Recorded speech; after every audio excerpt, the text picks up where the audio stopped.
Study IQ IAS, आपका selection हमारा mission. Bank के पास अगर कोई भी व्यक्ति बार बार उधार मांगने जाए तो बैंक भी अपनी जो शर्तें हैं उधार की उन्हें स्ट्रिक्ट कर देता है, बिकॉज उन्हें रियलाइज हो जाता है कि इस व्यक्ति के पास शायद पैसों की कमी नहीं है, इसके काम करने का जो तरीका है, इसका जो बिजनेस मॉडल है, कहीं उसी में फ्लॉ है जिसकी वजह से इसे आवश्यकता पड़ती है बार बार उधार मांगने की। तो वैसा ही कुछ सिनेरियो यहाँ पर क्रिएट हुआ है पाकिस्तान और IMF के बीच में, कि जहाँ पर IMF ने 2024 में $7 बिलियन का बेल आउट पैकेज यहाँ पर ग्रांट किया गया था पाकिस्तान को। अब उस बेल आउट पैकेज का एक सिंपल सा ऑब्जेक्टिव क्या था कि पाकिस्तान के जो क्राइसिस हैं उन्हें रिजॉल्व किया जा सके। बट ये पैसा एक साथ नहीं मिलेगा, एक फेज्ड मैनर में यहां पर पाकिस्तान को मिलेगा, इंस्टॉलमेंट बाय इंस्टॉलमेंट मिलेगा, डिपेंडिंग अपॉन कि किस प्रकार के रिफॉर्म्स यहां पर पाकिस्तान अपनी इकोनॉमी में लेकर आता है। बट अब हुआ क्या कि वही चीजें यहां पर ऑब्जर्व की गई उधार देने वाले के द्वारा, IMF, यार चेंजेस तो उतने नहीं आ रहे, जो पुराने इनके रिफॉर्म्स के पैरामीटर सेट किए थे अभी भी उन्हें ये अचीव नहीं कर पाए हैं। तो इसी वजह से 11 और नई कंडीशंस यहां पर उन्होंने ग्रांट कर दी और कहा कि भैया इसे तो इंप्लीमेंट करना ही पड़ेगा। मतलब जो उधार की कंडीशंस हैं उन्हें और स्ट्रिक्ट यहां पर बना दिया गया, कंसिडरिंग कि किस प्रकार की deep rooted corruption as well as governance failures Pakistan में देखने को मिलते हैं। तो ये जानने की कोशिश करते हैं कि किस प्रकार से ये कंसर्न्स यहां पर IMF द्वारा हाईलाइट किए गए हैं। And another very important thing कि जितना भी पैसा यहां पर पाकिस्तान को मिल रहा है, एग्जैक्टली पाकिस्तान उस पैसे को यूटिलाइज किस तरीके से करेगा एंड किस तरीके से पैसे का जो फ्लो है ये मिलिट्री की तरफ भी जा सकता है, and not directly but indirectly definitely. तो ये आज के सेशन में हम इसी चीज को समझने की कोशिश करते हैं, जानने की कोशिश करते हैं। तो बेसिकली अब यहां पर IMF ने किया क्या, IMF द्वारा एक हाई लेवल की टेक्निकल असिस्टेंस रिपोर्ट यहां पर तैयार की गई, जिसमें पाकिस्तान का governance and corruption diagnostic report बनाया गया नवंबर 2025 का। और इसी रिपोर्ट में ये पॉइंट्स हाईलाइट किए गए कि पाकिस्तान में persistent and corrosive elite capture, systematic tax evasion, chronic state owned enterprises के losses, ये सभी concerns यहाँ पर present हैं। एंड उसी प्रकार का करप्शन सिस्टम यहाँ पर प्रेजेंट है। जब तक उसे रिजॉल्व नहीं किया गया तब तक पाकिस्तान की ग्रोथ, पाकिस्तान का जितने भी अपने रिफॉर्म्स के एजेंडाज हैं वो अचीव नहीं कर पाएंगे, एंड जो भी सपोर्ट यहाँ पर IMF प्रोवाइड करेगा वो सपोर्ट धरा का धरा रह जाएगा। अभी IMF ने पॉइंट रखा क्यों? बिकॉज ऐसा थोड़ा है कि पाकिस्तान भैया पहली बार IMF के पास गया है, नहीं, इससे पहले भी 24 बार वो IMF के पास जा चुका है 1950 से, और हर बार उनका यही कंसर्न है, हमारे देश में क्राइसिस है, हमें पैसा दे दिया जाए, हम उस पैसे को लाके रिफॉर्म्स लेकर आएंगे। फिर वही लूप यहां पर चलता रहता है कि टेम्परेरी रिलीफ मिलता है, फिर नए क्राइसिस यहां पर क्रिएट हो जाते हैं। तो हालांकि 1950s में फर्स्ट बेल आउट यहां पर दिया गया था और तब से इनके कंसर्न्स कभी रिजॉल्व हुए ही नहीं। इवन दो जो पैसा भी यहां पर दिया गया, अगर आउटस्टैंडिंग डेट भी अभी करंटली देखा जाए ऑलरेडी $7.4 बिलियन का है as of 2024, right. And IMF ने हर एक उधार के समय पर जो कंडीशंस इंपोज की, वही पाया गया कि कंडीशंस जो इंपोज की भी जा रही उनकी इंप्लीमेंटेशन ही नहीं की जा रही। बिकॉज अगर आप देखो ना IMF का मॉडल कैसे है, IMF यहां पर अगर पैसा किसी को ग्रांट करता है तो बताता है कि मैं कितना पैसा आपको दूंगा, बट सारा पैसा एक साथ नहीं देता, वो डिपेंड करता है कि किस प्रकार से वो चेंजेस अपने सिस्टम में लेकर आ रहे हैं, राइट। तो वैसे ही जब भी यहां पर अनाउंसमेंट की गई कि पाकिस्तान को इतना पैसा मिलेगा, let me be very clear to you कि जब भी ऐसे अनाउंसमेंट की गई 50% of that money was undisbursed, कि दिया ही नहीं गया, बिकॉज पाकिस्तान ने जो इनिशियली वादे किए IMF को भी कि यार हम अपना सिस्टम यहां पर चेंज कर लेंगे, हम एक बेहतर इकोनॉमी के तरीके से यहां पर काम करेंगे, वो कंडीशंस उन्होंने कभी फुलफिल की ही नहीं, जिसकी वजह से आधा पैसा मिलता था, बाकी आधा यहां पर डिनाई कर दिया था IMF द्वारा। तो ऐसा रेपिटेटिव यहां पर हुआ है, एंड आई थिंक इसी रेपिटेशन को देखते हुए IMF ने यहां पर डिसाइड कर लिया that this is it. And जो लेटेस्ट रिपोर्ट भी यहां पर आई उसके बेसिस पर कहा गया कि भैया ये नए रिफॉर्म्स यहां पर लाने पड़ेंगे, 11 नए रिफॉर्म्स यहां पर लाने पड़ेंगे, तब जाके हम संतुष्टि रख पाएंगे कि हाँ जी पाकिस्तान एक ग्रोथ के पाथ पर यहां पर चल रहा है।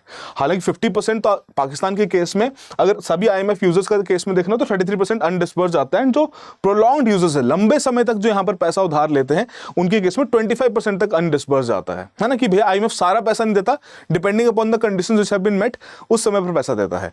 और ऐसा ही सबसे बड़ा जो IMF का लोन था जो 2007-8 में यहां पर अप्रूव किया गया था गिलानी गवर्नमेंट के समय पर, उस केस में भी $7.6 बिलियन अप्रूव किए गए थे, बट मात्र $4.9 बिलियन ही यहां पर डिसबर्स किए गए पाकिस्तान की सरकार को। अब एग्जैक्टली इस पैसे का लॉजिक है क्या, इस पैसे को वो फर्दर यूज किस तरीके से करते हैं वो जानना बहुत जरूरी है। देखिए, तो जनरली आईएमएफ की जो फाइनेंसिंग टूल है, इस फाइनेंसिंग टूल में देयर आर डिफरेंट इंस्ट्रूमेंट्स। कुछ आपके कंसेशनल लेंडिंग के लिए किए जाते हैं, जो कि लो डेवलप्ड इकोनॉमीज के केस में यहाँ पर देखने को मिलता है, जिसमें पीआरजीटी जैसे फंड्स का यहाँ पर यूज किया जाता है। And at the same time there is non concessional lending, कि जहाँ पर इमर्जिंग इकोनॉमीज को यहाँ पर interest rate, market interest rate पर यहां पर उधार दिया जाता है। कंसेशनल में ऑलमोस्ट 0% इंटरेस्ट रेट रहता है। तो आईएमएफ का आइडिया ये भी है कि जो बहुत ही गरीब देश हैं उनकी सहायता यहां पर की जा सके, right. But now the point is, IMF provide करता है लोन देश के सेंट्रल बैंक को, तो वैसे ही यहां पर पाकिस्तान के सेंट्रल बैंक को भी लोन मिला है, जो कि हेल्प करेगा पाकिस्तान को अपनी फॉरेन पेमेंट्स करने में। मतलब इंपोर्ट एक्सपोर्ट की पेमेंट्स यहां पर होनी है, उस केस में फॉरेक्स यूज किया जा सकता है, या फिर एक्सटर्नल डेट की पेमेंट्स होनी है, उस केस में फॉरेक्स यूज किया जा सकता है। ये पैसा सरकार के पास नहीं जाएगा, let me be very clear to you. But what does it mean? It simply means if there is अगर सरकार का, मान लो सरकार को यहां पर 1000 रुपए पे करने थे, जिसमें से 400 रुपए जाने थे भैया बाहर, है ना, कि बाहर से उधार रखा था उसकी पेमेंट यहां पर करनी है, एंड बाकी 600 रुपया खर्च करना था अंदर, तो भैया वो जो 400 रुपया बाहर खर्च करना था वो तो फ्री हो गया ना। और वो पैसा फिर कहां यूज किया जा रहा है वो भी अभी हम यहां पर जानेंगे। बट ये जो कंडीशन है करंटली, जो पाकिस्तान का बेल आउट पैकेज यहां पर अनाउंस किया गया है, 64 कंडीशंस यहां पर अकोमुलेट हो चुकी हैं, जो कि अभी तक किसी भी नेशन के ऊपर सबसे मैक्सिमम यहां पर बताई जाती हैं, जो आईएमएफ ने इंपोज की हैं। तो हालांकि पहले भी कंडीशंस इनके ऊपर लगाई जाती थी प्रीवियस लैंडिंग्स में, but this is the maximum conditions which have been imposed. And ये जो 11 नई ऐड की गई हैं, उसकी वजह से इंटेंसिटी ऑफ द कंडीशंस भी यहां पर और सीरियस हो चुकी है। तो हालांकि जब ये 25th बेल आउट प्रोग्राम जो यहां पर लॉन्च किया गया था पाकिस्तान के लिए सितंबर 2024 में, तो 27 महीने का एक्सटेंडेड फंड फैसिलिटी यहां पर प्रोवाइड की गई थी, अप्रोक्सीमेटली $7 बिलियन की, राइट। और ये फंड्स आपके डिलीवर किए जाएंगे by the late 2027 gradual manner में। और उसी तरीके से ऑलरेडी आपका 9 मंथ का स्टैंड बाय अरेंजमेंट कंप्लीट हो चुका है, जो कि पहले इन्हें यहां पर दिया गया था। फर्दर आगे जाके जो एक्सटेंडेड फंड फैसिलिटी है उसका पैसा यहां पर डिस्बर्स किया जा रहा है, और टर्न बाय टर्न यहां पर डिस्बर्समेंट हो रही है। एंड अगर आप सभी को याद हो, जो ऑपरेशन सिंदूर के समय पर भी जब आईएमएफ ने पाकिस्तान को पैसा ग्रांट किया था, वो भी इसी सिस्टम के तहत यहां पर पैसा दिया गया था, जिसमें बहुत सारा क्रिटिसिज्म था that IMF should not be doing this, because again एक ऐसे स्टेट को आप पैसा यहां पर प्रोवाइड करने की कोशिश कर रहे हैं जिसके ऊपर बहुत सारे एलिगेशंस हैं कि वो टेरर फाइनेंसिंग यहां पर करता है, राइट। बट ये सिस्टम यहां पर अभी करंटली चल रहा है। बट द पॉइंट इज कि जिस प्रकार की करप्शन पाकिस्तान में प्रेजेंट है, जिस तरीके का सिस्टम वहां पर प्रेजेंट है, वो अगर एस्टिमेट यहां पर लगाया जाए कि कितना ब्रूटल सिस्टम यहां पर क्रिएट किया गया, कि करप्शन यहां पर 6% ऑफ द पाकिस्तान की जीडीपी को हर साल ब्लीड करता, मतलब उसे रिस्ट्रिक्ट करता है हर साल, जिसकी वजह से जो ग्रोथ यहां पर हो सकती है वो हो ही नहीं पाती। दोनों ही देश, इंडिया और पाकिस्तान, सेम समय पर आजाद हुए थे। अब दोनों के जो पॉलिटिकल कंडीशंस थे उसकी वजह से एक दोनों देशों ने अपनी अपनी ट्रेजेक्टरी यहां पर फॉलो करी है। बट करप्शन का कंसर्न पाकिस्तान में अभी भी इतना ज्यादा है कि आईएमएफ खुद कह रहा है कि भैया इस कंसर्न को रिजॉल्व करना पड़ेगा, अदरवाइज यहां पर बात नहीं बन पाएगी। और इसी करप्शन के केसेस की वजह से जो सरकारी इनके खर्चे हैं या उनके लॉसेज हैं, वो देखा जाए तो भैया जो स्टेट ओन्ड एंटरप्राइजेस, उनके लॉसेस यहां पर बढ़ते जा रहे हैं, राइट। जो उनके अपने डेट्स हैं वो यहां पर बढ़ते जा रहे हैं। डिस्कॉम के एनुअल लॉसेस, जो पावर डिस्ट्रीब्यूशन कंपनीज हैं, पेंशन लायबिलिटीज, करप्शन लॉसेस, ये सारे लॉसेस इनके यहां पर अकोमुलेट होते जा रहे हैं। And because of this losses IMF भी कह रहा है कि भैया दिस इज इट, इधर यू इंप्लीमेंट दो स्ट्रक्चर कंडीशन जो कि मैं आपके ऊपर यहां पर लगा रहा हूं, या फिर आप बंद कर दीजिए हमसे पैसा उधार लेना, right. But what about the point कि ग्रोथ के ऊपर कैसे काम किया जा रहा है? अब देखो ना, अगर वो 1000 रुपया जो यहां पर पाकिस्तान के पास था, अगर उसमें से 600 रुपया अपना डोमेस्टिक स्पेंडिंग के ऊपर जा रहा है एंड 400 बाहर जाना था, और वो 400 जो बाहर जाना था वो अब सेव हो चुका है, तो उसको किसके ऊपर खर्च करना चाहिए? उसे खर्च करना चाहिए भैया अपने डोमेस्टिक ग्रोथ के ऊपर, अपनी डेवलपमेंट के ऊपर, अपने एजुकेशन के ऊपर, हेल्थ केयर के ऊपर, इंफ्रास्ट्रक्चर के ऊपर। But what did Pakistan do? वो पैसा कहां पर यूटिलाइज किया जा रहा है? वो पैसा यूटिलाइज किया जा रहा है डिफेंस एक्सपेंडिचर को बढ़ाने के लिए।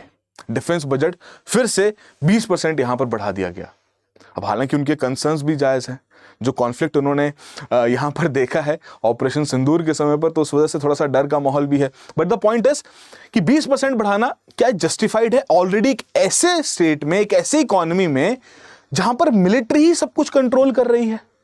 और कितना पैसा मिलेगा भैया एक पर्टिकुलर सेक्टर को, जब आपकी बाकी आवाम यहां पर तरस रही है, चाहती है कि उस प्रकार की उनकी जो बेसिक एमिनिटीज हैं वो यहां पर पूरी हो सकें।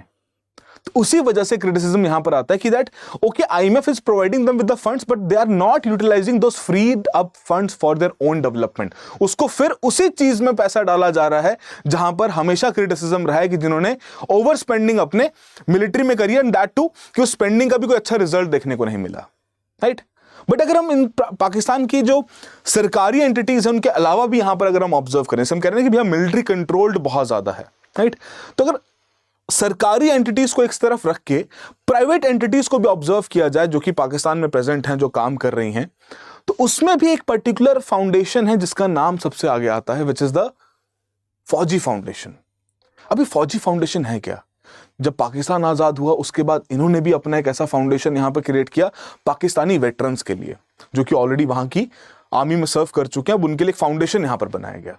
तो आइडिया बहुत क्लियर था कि एक चैरिटेबल फाउंडेशन यहां पर बनाया जा रहा है, ट्रस्ट बनाया जा रहा है, जो कि अपनी डिफरेंट इकोनॉमिक एक्टिविटीज के थ्रू पैसा कमाएगा और वो पैसा फर्दर आगे जाके इन्हीं वेटरन्स के वेलफेयर के लिए ऊपर खर्च किया जाएगा। बट ये फाउंडेशन जो कि ऑलरेडी आपके वेटरन्स जो आर्मी से रिटायर हो रहे हैं वही इस फाउंडेशन में यहां पर आके काम भी कर रहे हैं, और एक ऐसे देश का फाउंडेशन जहां पर ऑलमोस्ट इकोनॉमिक एक्टिविटीज और ऑलमोस्ट जितने भी मेजर डिसीजंस हैं, सॉवरेन डिसीजंस हैं, वो मिलिट्री वहां पर लेता है, वही लोग यहां पर प्राइवेट सेक्टर में भी आ चुके हैं।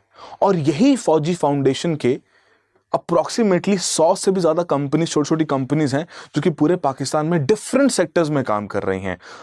एंड इसी फाउंडेशन की वैल्यूएशन $6 बिलियन की भी यहां पर रखी गई है।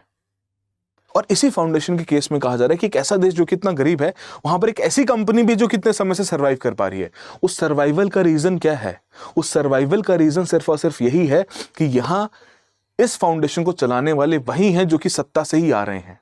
तो उन्हीं का आपस में एक पूरा सिस्टम है। Again a lot of allegations are basically being made, but the point is this foundation which was supposed to work for the charitable things for the veterans, जिनका आइडिया एक बहुत ही नोबल था कि हाँ जी जो वेटरन्स आपके retire हो रहे हैं उनके लिए कुछ और यहाँ पर क्रिएट किया जा सके, उनके बच्चों के लिए स्कूल एजुकेशन बनाया जा सके, तो वही आइडिया रखा गया। बट ये एक प्रॉपर कॉन्ग्लोमरेट में कन्वर्ट हो चुका है जहां पर जिसकी वैल्यूएशन $6 बिलियन की रखी जाती है अक्रॉस वेरियस सेक्टर्स। आप फर्टिलाइजर में देखिए फौजी फर्टिलाइजर कंपनी, पावर में फौजी कबीर वाला पावर, रियल एस्टेट में इनकी यहाँ पर कंपनीज हैं, इंफ्रास्ट्रक्चर पोर्ट डेवलपमेंट में, फूड एंड एग्री बिजनेस में, शुगर में, cement, financial services, other sectors.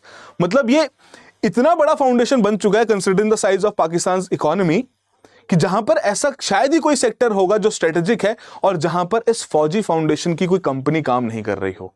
And one of the most profitable है Pakistan richest business group, company नहीं एक फाउंडेशन है, right. So that is the point जो कि यहां पर हाईलाइट किया जाता है। और ये पर्टिकुलर चीज जो पाकिस्तान के केस में कहा भी जा रहा है वो यही कहा जा रहा है कि वो मिलिट्री की कॉन्सेंट्रेशन जो हमें पॉलिटिकल डिसीजंस में देखने को मिलती है वो तो है ही, बट उसके बियॉन्ड भी प्राइवेट सेक्टर में भी ऑलरेडी यहां पर वो वेल एस्टैब्लिश्ड है, राइट। अब आगे हम थोड़ा सा और डिस्कस करेंगे कि इस तरीके से आईएमएफ जो यहां पर रिफॉर्म्स चाहता है कैसे उसका बेनिफिट ऐसी फाउंडेशंस को यहां पर मिलेगा जिसकी वजह से again that money will go to the military people of Pakistan. उसके बारे में बात करें, बट बिफोर दैट एक सिंपल सा सवाल कि आईएमएफ की जो स्टैंड बाय अरेंजमेंट फैसिलिटी है उससे रिलेटेड कौन सी स्टेटमेंट है जो कि बेस्ट तरीके से इस फैसिलिटी को यहां पर डिफाइन करती है। एंड मोर ओवर अगर आप कोई कंसर्न्स फेस कर रहे हैं अपनी प्रिपरेशन से रिलेटेड तो अगेन आप इस पर्टिकुलर टेलीग्राम चैनल का हिस्सा यहां पर बन सकते हैं, बिकॉज बहुत सारे एस्पिरेंट्स हैं जिनको इकोनॉमी बहुत कंसेप्चुअल लगती है, डाउटफुल लगती है। तो again we have been here for you and this is my contact number also, आप मुझे भी अप्रोच कर सकते हैं, I'll be more than happy to assist you। and currently study IQ किस तरीके से आपकी सहायता कर रहा है? स्टडी आईक्यू द्वारा आपके लिए P2I इनिशिएटिव यहां पर लॉन्च किया गया जो कि प्रीलिम्स से लेकर इंटरव्यू तक की पूरी प्रिपरेशन यहां पर कवर करता है with the sole objective of making sure कि आपकी जो भी रिक्वायरमेंट्स है वहां पर पूरी की जा सकें।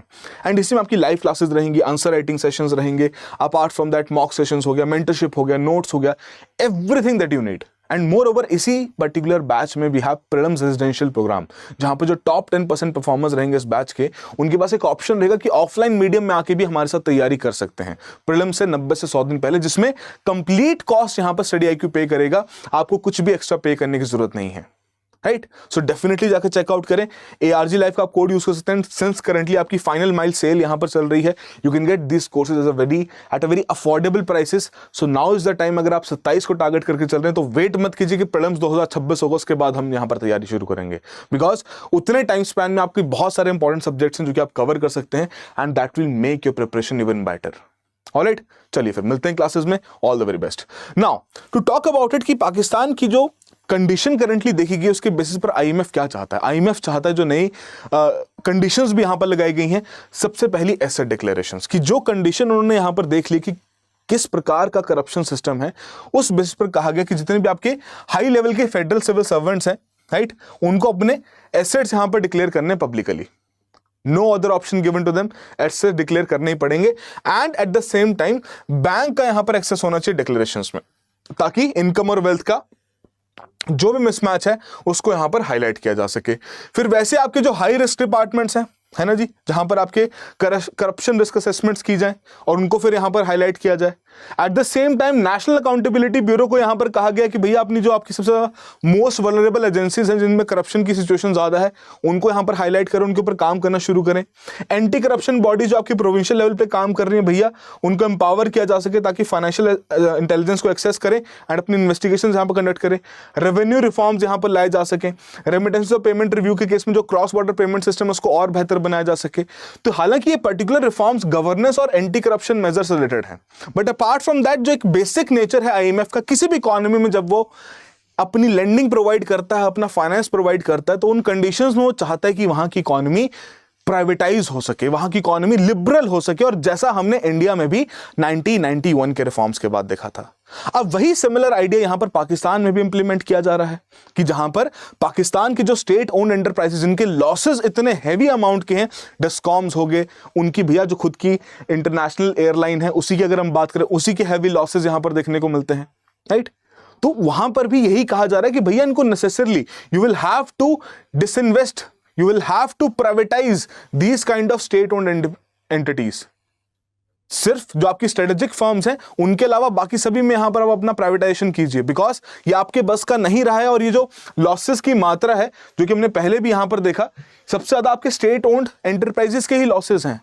नाउ इज द टाइम कि ऐसे लॉसेस को यहां पर रिजॉल्व किया जा सके एंड पाकिस्तान को उस प्रकार का पैसा प्रोवाइड किया जाए जिसके चलते जो भी उनके कंसर्न्स उनको हम यहां पर समझ सकें, है ना, और उसी पैसे को फर्दर वो अपनी डेवलपमेंट के लिए यूज कर सकें। अब उसी में ये भी बोला गया कि भैया जो आपकी इतनी हैवी आप सब्सिडीज यहां पर देते हो उनको बंद करो, चाहे वो फर्टिलाइजर की हो, पावर की हो। उसके अलावा टैक्सेशन के रिफॉर्म्स में बोला गया कि मात्र 2% पाकिस्तान की पॉपुलेशन यहां पर टैक्स पे करती है। सो थिंक अबाउट इट कि कितने लिमिटेड लोग हैं जो कि टैक्स पे कर रहे हैं, राइट। तो उस टैक्स ब्रैकेट को बढ़ाया जाए, टैक्स वाइडन किया जाए ताकि सरकार के पास भी पैसा आ सके, सरकार अपने फिस्कल पैरामीटर्स को सही कर सके। But the point where these kind of state owned firms are being privatised, now look at this, how a particular initiative और a particular condition imposed by the IMF is going to help again the military run organisations. किस तरीके से कि अब यहां पर जैसे अगर हम बात करें बैंकरप्ट पाकिस्तान के केस में, जो यहां पर कहा जा रहा है कि जो उनकी सबसे बड़ी लॉस मेकिंग नेशनल एयरलाइन है पीआईए, जिसकी वजह से उनको आईएमएफ के लोन्स की भी यहां पर जरूरत पड़ रही है, तो उस केस में अगेन असीम मुनीर जी भी इसके करता धरता यहां पर माने जाते हैं फौजी फाउंडेशन के, वो भी यहां पर बिडिंग कर रहे हैं, वो भी यहां पर चाहते हैं कि भैया उनको मिल जाए। So that is the point ना, across various state owned entities जो कि डिफरेंट सेक्टर्स में यहां पर काम कर रही हैं, डिस्कॉम्स में, फर्टिलाइजर्स में, या अपार्ट फ्रॉम दैट आपके इंफ्रास्ट्रक्चर डेवलपमेंट में, हाउसिंग डेवलपमेंट में, इन सभी स्टेट ओन्ड एंटरप्राइज की जब प्राइवेटाइजेशन यहां पर की जा रही है तो वो कंट्रोल अगेन सरकारी एंटिटीज से प्राइवेट एंटिटीज के पास तो जा रहा है, बट उन प्राइवेट एंटिटीज में सबसे बड़े बिडर्स उभर के कौन आ रहे हैं? वो आपके ऐसे ही फौजी फाउंडेशन यहां पर आ रहे हैं, जिनको ऑलरेडी बहुत हैवी टैक्स एग्जेम्पशंस भी मिलती है। और इस पर बहुत सारी डिबेट है, बिकॉज देखो there is a lack of transparency, let me be very honest, there is a lack of transparency when we also try to research for it. हमने भी कोशिश किया तो उस पर भी हमें यही देखने को मिला कि there is a very few data available to it कि भैया किस प्रकार की टैक्सेशन है, किस प्रकार से इनके ऊपर टैक्सेशन लगाई जा रही है।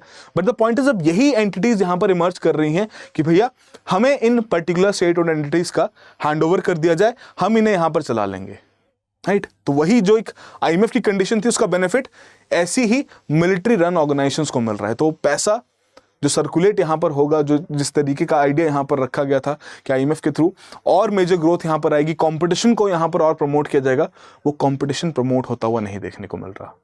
बाकी देखते हैं अब किस तरीके से यहां पर डिसीजंस लिए जाते हैं, because these conditions are very strict in nature and किस प्रकार से यहां पर इनके द्वारा स्टेप्स लिए जाते हैं इन कंडीशंस को फुलफिल करने के लिए, बिकॉज इसमें भी यहां पर एंड गोल रख दिया गया 2026-2027 तक की, यहां पर बोल दी गई कि भैया तब तक अपनी कंडीशंस को यहां पर इंप्लीमेंट कीजिए।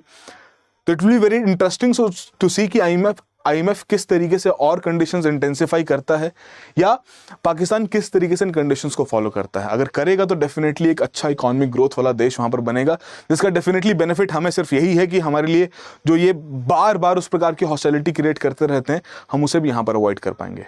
But in the longer run एक ऐसा देश जिसके पास रिसोर्सेज थे, जिसके पास मैन पावर थी, जिसके पास उसी प्रकार का ह्यूमन रिसोर्स अवेलेबल था जैसे इंडिया के पास था, तो वैसा ही देश यहाँ पर एक अलग ट्रेजेक्ट्री यहाँ पर पकड़ चुका है, जहाँ पर और उस ट्रेजेक्ट्री का रीजन या उसका कारण अगर हम आइडेंटिफाई करें तो वही है कि एक ऑर्गेनाइजेशन जो कि सभी चीजों को कंट्रोल करने की कोशिश कर रही है।